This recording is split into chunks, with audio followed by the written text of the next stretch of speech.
So 70% of our freshwater resources on this planet now are used just for agricultural irrigation.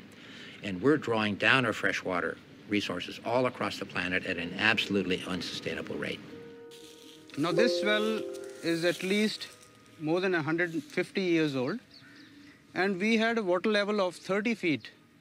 That was just 40 years back, I'm saying, 30 feet, and now today the water level, the groundwater is 100 feet. So there's a drop of 70 feet.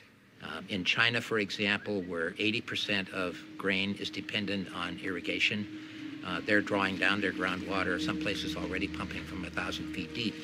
Here in the United States, where the Ogallala Aquifer provides most of the irrigation water for the heartland, that's been drawn down by half since 1960.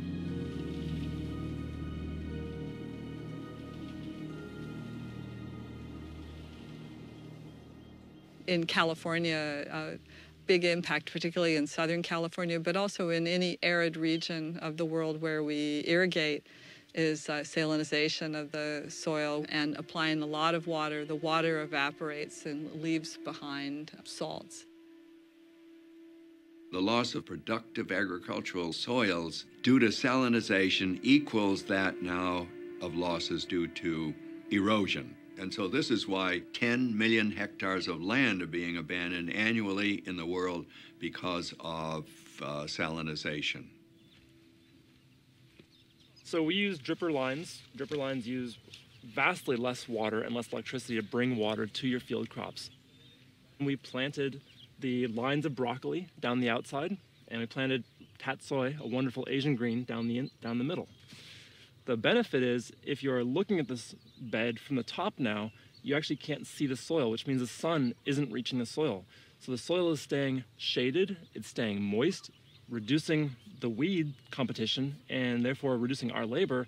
It also reduces evaporation, so it means we can water less. We make about 200 to 300 yards of our own compost every year, entirely from materials here on the farm. And that goes into our fields, a couple inches thick in every bedrow. It helps maintain water moisture in the soil. We have friends and neighbors who are irrigating about 3 or 4 hours of drip per day, and we're doing about 1 hour of drip per week. That's the difference in terms of feeding your soil. That allows us to use 1/10 or 1/20 of the water that some of our neighbors are using in this exact same environment here in California, where we have a dry season, long dry season.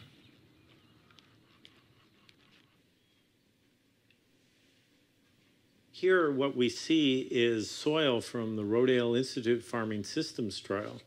We have 300 milliliters of water that is going to be introduced to 1,000 grams of soil.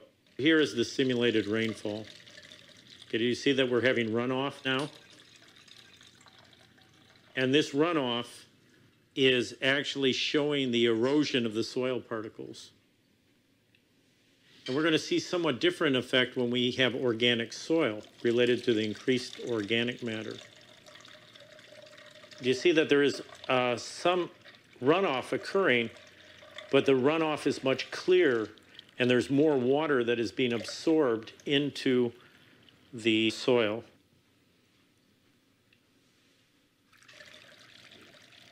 When we add compost to the organic soil, the loss is less than 100.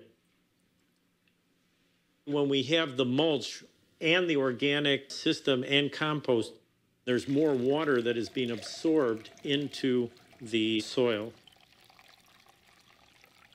Now you see how clear the water is here.